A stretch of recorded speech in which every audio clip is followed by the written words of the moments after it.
Hello, all. This is Brian with Vermillion Enterprises. Today is April 20th, 2023. I think gold is somewhere around 2005 per ounce right now, and silver is somewhere around $25.40, give or take. We got premium movements on a couple things that are somewhat significant, so I thought we would talk about those.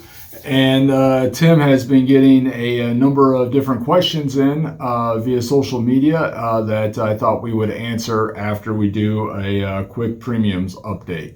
So Tim, one thing has changed now. Silver Eagles, guys, we're now buying these at the spot price plus $11.50 per coin for solid date retail friendly tubes of 20. So that's the spot price plus $11.50 per coin. And now we're selling them for the spot price plus $14, guys. $14. The Mint just refuses to increase their level of production on Silver Eagles. So they're just not living up to demand, unfortunately.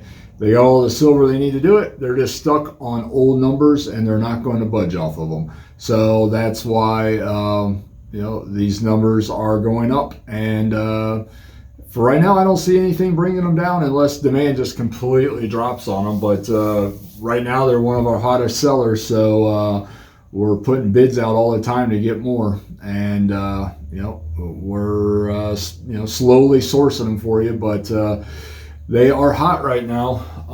And then we got movement on the 90% silver. On dimes and quarters, we're now buying them at the spot price plus $7 per ounce and selling them at the spot price plus $8.75 per ounce right now. That's for 1964 and before U.S. silver dimes and 1964 and before U.S. silver quarters. And then your half dollars are we're buying them now at the spot price plus $8 per ounce and selling them at the spot price plus $10 per ounce. So that is for your 1964 and before U.S. silver half dollars, all what we call junk 90% or constitutional silver. And not sure if those prices are going to come down anytime soon. It looks like out of all the SKUs that we could have selected over the last 5 years, U.S. coins are really doing the best investment-wise, ROI-wise. They have been the best. So that speaks good about U.S. product. I just wish they would make more of the Silver Eagles. Right now, I don't see too much movement in fractional gold eagles. We may see half-ounce eagles jump a little bit, but other than that, I think it's going to stay pat. Definitely no movement on 1-ounce gold eagles and buffaloes. They seem to be keeping up on those. All right, so that covers that, Tim. Now, you were telling me you got questions from the audience. First and foremost, while we're talking about junk silver, how is your supply of junk silver doing? Oh, that's fine. We got plenty in the stock, plenty in the shop, plenty of quarters and halves, plenty of Franklin's, Walkers, and Kennedy halves, plenty of Washington quarters. We are low on dimes at the moment, but at these rates, they'll be replenished soon. Nice. Yep. So, There's no shortage on junk silver, guys. They don't make it anymore, obviously, so there's a finite amount out there. I've been told that people are saying that there's a shortage on junk silver. No, you can get as much as you want. The big distributors will sell you as much junk silver as you can ever afford. Premiums suck. That's the only thing. This is just like back in the middle of COVID when everyone was screaming there's a silver shortage, there's a silver shortage. There was never a silver shortage at all, ever. You could get as much as you could afford at any point in time, delivery within 7 days. The difference is now that as then, the premiums suck. So you just have to pay a lot for it, but there is absolutely no shortage. And that leads directly into my next question. How do you and other dealers set premiums? Well, I can't speak for other dealers because I don't know how they do it. I look at what it costs me to replace the material as I sell it, and I need a specific markup on that to keep the lights turned on, and that's really it. That's how I do it. So pretty much markup on a little bit above what you buy it for. Yeah, then enough to make a profit and keep the lights turned on. Well, that was nice and short. Yeah, it's really that simple. It's not a complicated process. It's like anything else. It's like I keep telling people that we're basically just a grocery store for metals. Our groceries, instead of milk and bread and toothpaste, we sell gold, silver, and platinum.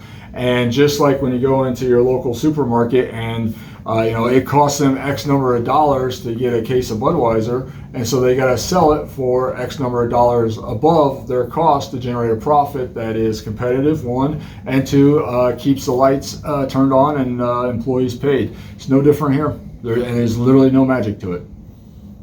It's that simple. Nice and simple. Yep. All right, another one that a lot of people ask, and I know you're going to cringe a little bit, the gold to silver ratio. Gold to silver ratio, yes. What are they asking, Tim? What does it mean? Does it mean anything for a trading strategy? Should people be buying a set amount of silver to gold? I know we're not financial advisors. Yeah, Can't give financial advice. Yeah, we're definitely not a financial advisor. Back in the day, before the other countries really became online buying big amounts of gold, I would say the gold to silver ratio meant something. Today, I think it categorically means nothing. For one, when the gold to silver ratios were set, that actually meant you could like trade on it. Russia and China and countries like India were not big players in hoarding gold. Today they are. And also you gotta remember, back then the banks didn't control and manipulate the price of silver like they do today. So we all know and agree that the silver price is absolutely manipulated. And we're all hoping for that day when the manipulation goes away, which will take an act of Congress here in this country. So until then, the gold to silver ratio is not organic. Currently is not organic. And therefore means absolutely nothing, and in my opinion should not be used as a tool for investing and stacking. You should stack what your security allows you to and what your financial wherewithal allows you to. But the gold to silver ratio is totally manipulated. It's by the banks, and now you got other countries coming online that have a higher demand for gold based back on current or historic demands. And so, I get people asking me this all the time. Gold and silver should be 16-1. No, those days are over. You're never going to see that again. You're most likely going to see the ratio being 80 to 100 to 1. And 80 to 1, 100 to 1. In that range is probably where you're going to see it. I think I'd have to go back and check, but I think 105 to 110 to 1 was about the highest we've ever seen it. I don't know if we'll get back that high. Maybe it will. But I wouldn't be surprised if it does. So it's, I think 80 to 1 is probably the bottom on the gold to silver ratio for the near future, at least, until the banks are no longer able to manipulate the price of silver. So please, not financial advisors, but I would never look at that ratio as a guide to investing in gold or silver at this point in time. Definitely seems like an archaic way of doing your finances. It's archaic way. The reasons that people would follow that ratio no longer exist today, so it just doesn't make sense. Fun little hobby, I guess.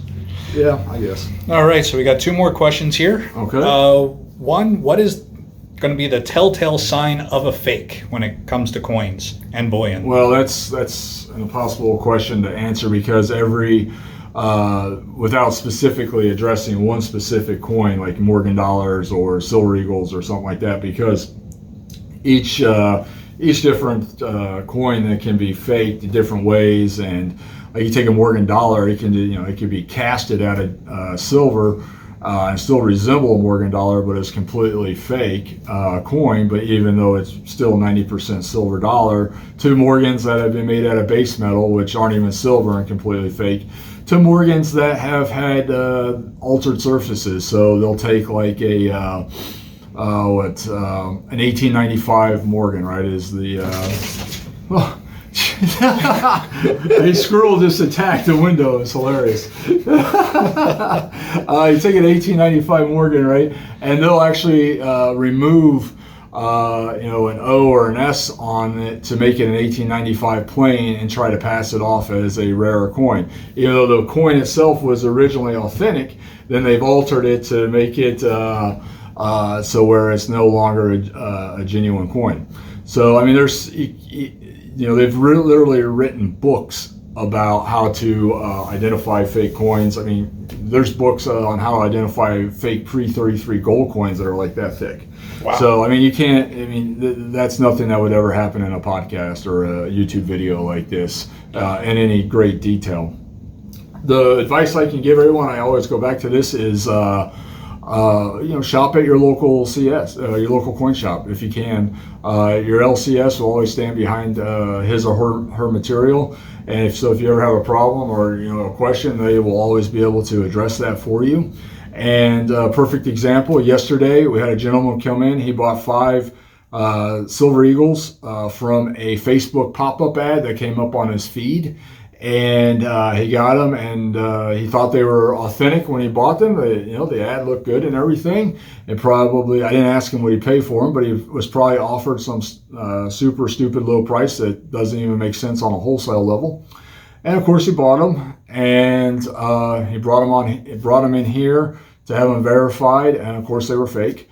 And I explained to him the whole ruse of the whole situation there is to get you to, basically give up in his case, his cell phone or his laptop. They offer you some too good to be true price, and all of a sudden they downloaded a virus or on your phone or your computer, and that's where they make the real money. It's not selling you 5 fake Silver Eagles. It's now they have access to all your information, and that's where they can really jack you up. But one thing I get asked all the time here in the shop is, when someone comes in and buys a couple ounces of gold, or yesterday 10-ounce bars of silver, hey, can you put it on the Sigma machine? Can you verify that it's real for me? I'm like, sure, whatever. But you have to understand this is just a tool in the toolbox, and really not a great tool. And I'm going to show you that here. I've been asked 3 times so far this week for me to put the items on the machine so that they can see that what they're buying is what they think, what is authentic to them. And so I'm going to show you how this works. All right, well, let me get it in the mode here. So we got it selected for 999 gold.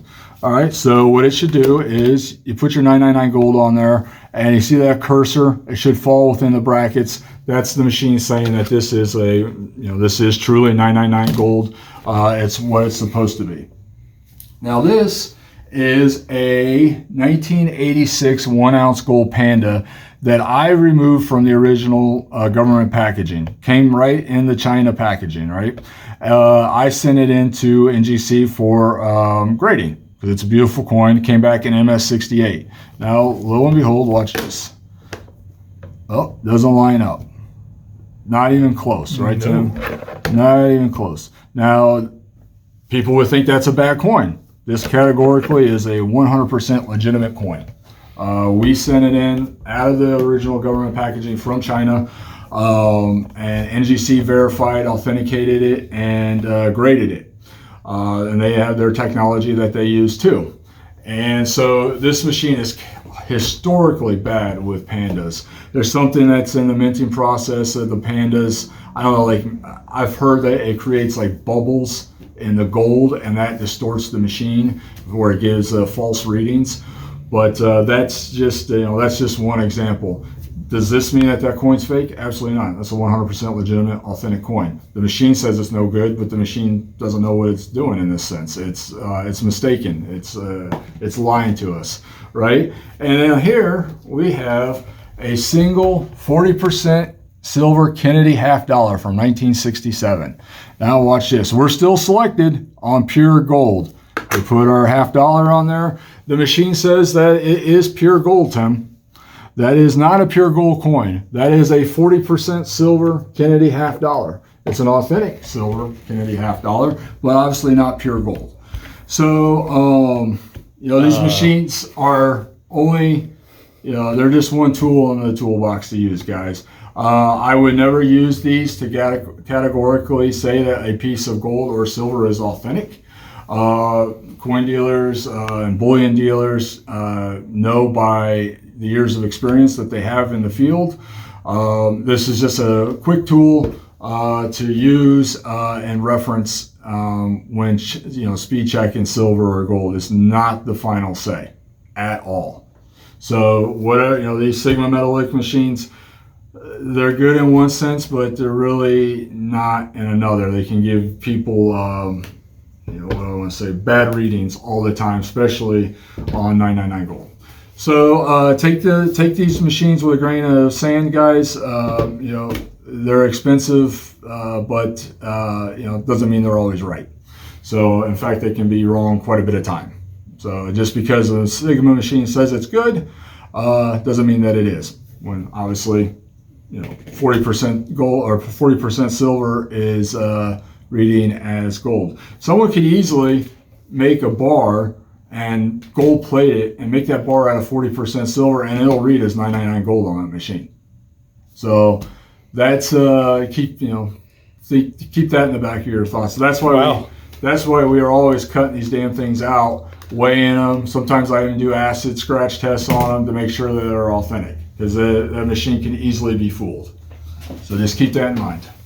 So 2 more questions then, actually. All right. Is the Panda for sale? It is. I just literally cut it out of the NGC box, and will be available for sale post haste. I have no idea what it's priced at yet. I'll have to look up and see. But yeah, it'll be out there. All right. And it will not test authentic on the Sigma Metalytics machine, guys, but it is 100% authentic.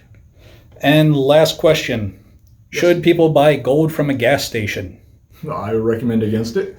You go to a gas station to buy gas, not from people outside in the gas station parking lot, giving you a sob story about how they're out of gas and out of food, and they got a chain or a ring or whatever, it's, saying that it's 18 karat gold, when in reality it's just brass.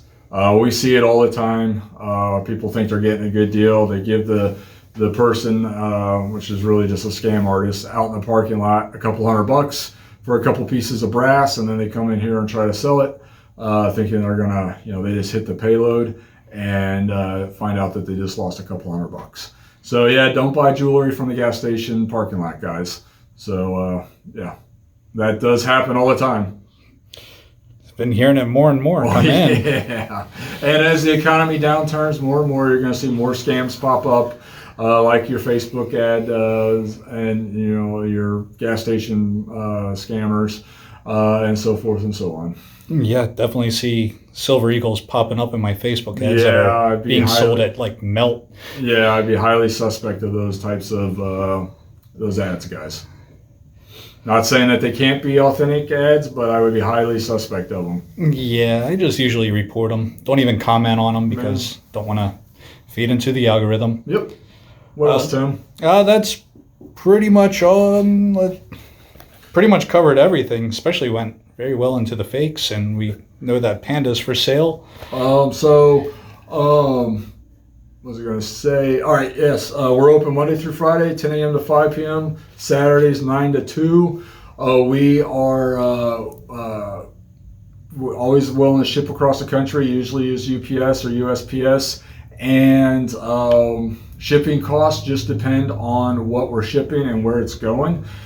And we accept payment via cash, wire, or Zelle only, guys. No PayPal, Venmo, no... I remember the other question we were going to talk about. No credit cards, no crypto, of course. And what was the question you were asked about the CBDC? So what would happen to a coin shop if a CBDC did take place? Yeah, so literally every day someone is asking me about, when's the CBDC coming? What's going to happen? And well, we really can't answer that until they actually get whatever's the CBDC that they're going to issue out, and because we don't really know what it is and how it's going to be executed as of right now. If it's a program that's like Zelle, which it probably will be. We'll use it. Got no problem with it. We're going to still accept cash, wire, Zelle, or, and then maybe the CBDC. We'll see. When they do issue the CBDC, and it is coming, it's not like everything else is going to go away. Cash is still being made at record levels. It's still being pumped out there. You remember, understand our fellow international trading partners, they want U.S. greenbacks. They don't want anything else. So the United States is going to keep pumping that green stuff out. So, and they've made more in the last 2 years than in the entire history of the United States. So it's not like they're going to go gobble it all back up. They need and want you to spend it and use it. So, it'll just be another form of payment. And it's really just to be looked at like any other online payment source. Just really a CBDC to me is just like PayPal, Venmo, or Zelle. It's basically just a credit card, right? So you're going to have your main account, your main checking account, your main savings account. It's all going to be linked to that, just like your credit card is now. And you're just going to move funds from one account to another, just like we have. So to me, it's just going to be another form of payment. I don't see why everyone's so concerned about it. I guess people are worried that they're going to track, my purchases. They're already doing that. If you use PayPal, Venmo, Zelle, use a credit card, guess what? The retailer that you're using those forms of payment with, have you logged into their store, whether it's virtual or a brick and mortar store. There's a record of the transaction. So, that's been going on for as long as I've been alive. Credit cards have been out there forever. So, I don't see why you would get concerned about that. If you're using a debit card or a credit card, you're already, the fear of the CBDC, you're already, operating within that fear. So I don't get the fear of it. So personally, I think it'll just be another form of payment that we either accept or don't accept, depending on how it's executed. I'm personally, not concerned about it at one bit, one level of it at all. If it's something we can use, great, we'll use it. If it's something we can't use, we won't use it. I don't see it impacting me on a personal level at all. I don't see it impacting the business on a level that means anything at all. So that's my opinion on it. So adapt and overcome. Well, it's just, you just say, okay, it's going to be another form of payment. It is coming. There's no denying that. I think if you don't think it's coming, you got your head in the sand. But it's not going to be, a commerce killer at all. So it's just going to be another form of payment. Interesting. It's like the whole silver shortage thing, right? There's a number of players out there, both on platforms, social media platforms, and on TV. They use it to scare people and use it to do what, Tim? Drive up their ratings, drive up their clicks. Remember, YouTube and social media is for entertainment purposes only, guys. That's it, just entertainment. This is just entertainment. That's why we're not financial advisors. We're just here to entertain and hopefully provide some level of education at the same time. And that's it. So anybody, and two, the other thing, anybody can have a YouTube YouTube channel, right? I have no specific qualification. I just run a business and want to promote my business on here and provide entertainment, right, Tim? That was pretty transparent right there. Yeah, exactly. So just remember, whenever, and entertainers want to be paid, right? So when you click on a channel, when you watch a video, chances are the person who created that content is getting paid. So the more shock and awe they can create with their content, the more they're going to get paid, the more money they're going to make. So just keep that in mind when you're watching these videos and you're like, oh my God, the world's coming to an end because such and such YouTube channel said that. No. We're going to be here. The sun's going to come up tomorrow, right, Annie? So it's, our parents grew up with the Cold War to the point where people were so afraid that they were building bomb shelters in their backyard. That's a real thing and not too far removed. And that didn't happen. Could it have happened? Of course. The end of the world could have happened, right? But how much of that was promoted by fear in the media versus reality, right? So just keep that in mind, guys. This is all, it's all entertainment. A lot of it is fear-based because that sells. So, and that's what you don't get that here on this channel. We're here to move product, maybe provide some entertainment, education along the way, and that's it. So, and that's why, as Tim and I keep going back and forth, why our subscription numbers aren't what, as high as some of the other channels, because we do not promote fear on this channel. It's just straight what's going on in the industry at that time. Anything to add to that, Tim? Nope. All right. Guys, it is, what is today? Thursday, April 20th. We, as I always say, have the rights and reserve the right to change our premiums at any moment, but as of right now, things look to be steady at the moment regarding everything but Junk 90 and Silver Eagles, but that could change. And these are our new premiums moving forward for the time being on Junk 90 and Silver Eagles. If there's anything we can do for you, please reach out to us. We'll be happy to help. You guys have a great day. Thank you.